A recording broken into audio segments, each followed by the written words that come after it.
En esta oportunidad trabajaremos con el desarrollo del pensamiento histórico de la mano del autor Joan Pagès.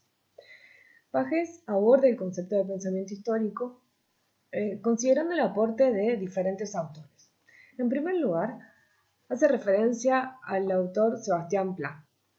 Pla sostiene que pensar históricamente implica significar el pasado a partir de estrategias propias de los historiadores.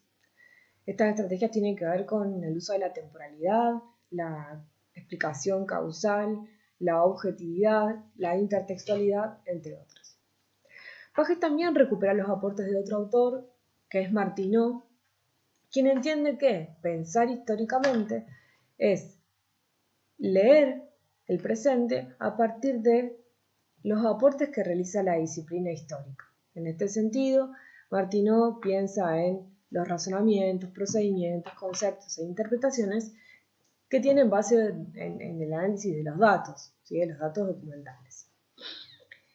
Y en esta dirección avanza diciendo que el pensamiento histórico tiene tres componentes, ¿sí? Y esos tres componentes tienen que ser trabajados en la escuela.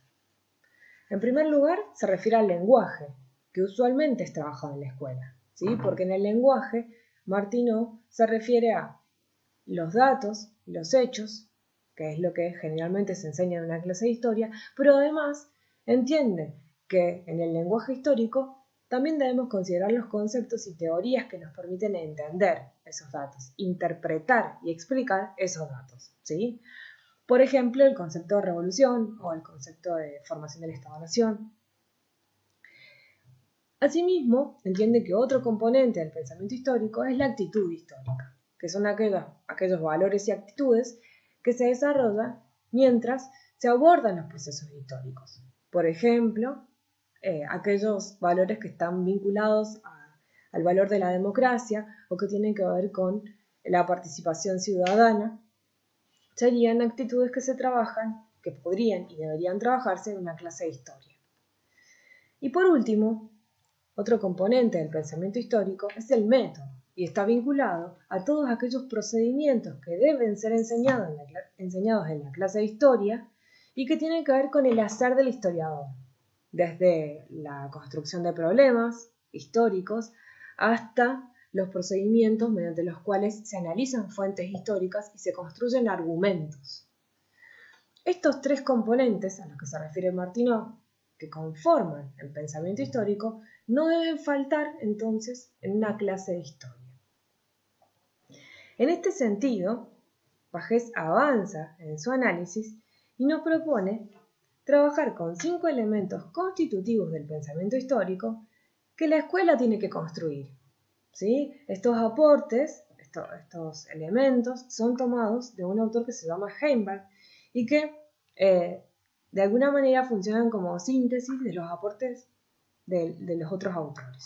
En primer lugar, un primer elemento constitutivo del pensamiento histórico es comprender el presente a partir del análisis del pasado, como decíamos recién. Entender, leer el diario a partir de los aportes y los saberes que se construyen en la clase de historia.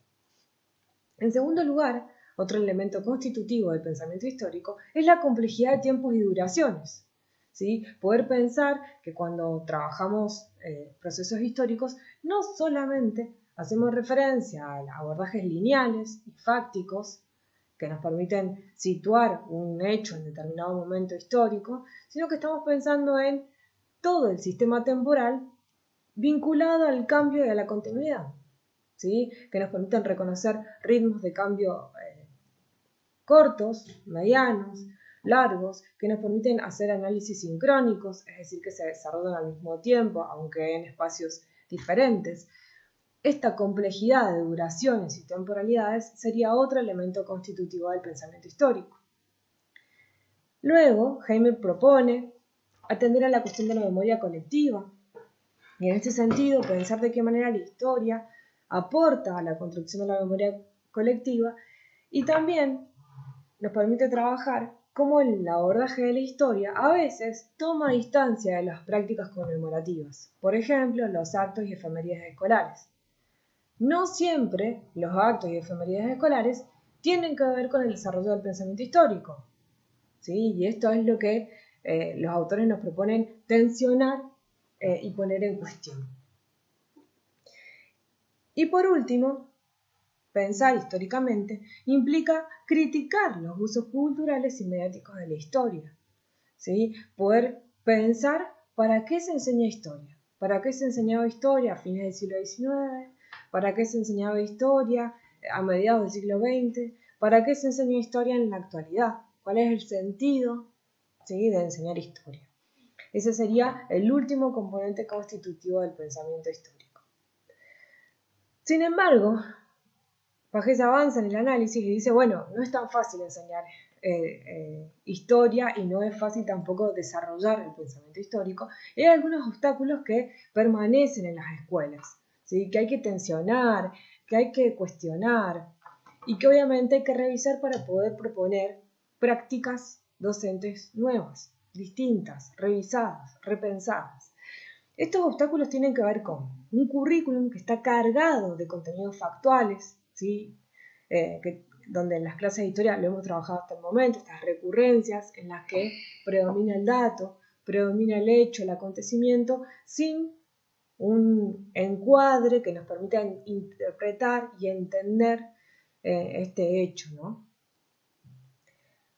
Otro obstáculo que se presenta tiene que ver con que hay escasas referencias a otros componentes del pensamiento histórico. Esto que decíamos recién, hay como mucho énfasis en el dato, ¿sí?, y pocas referencias a los conceptos y poquísimas referencias a los procedimientos y a las actitudes históricas. Entonces, eso también es un punto que hay que revisar. Y por último, Pagés entiende que otra dificultad para poder desarrollar el pensamiento histórico en la escuela tiene que ver con que faltan problemas y faltan retos. Es por eso que en esta clase nosotros nos proponemos pensar problemas históricos, analizar problemas históricos y empezar a ensayar preguntas problematizadoras que pueden tensionar, que pueden implicar a los estudiantes en el abordaje de procesos históricos.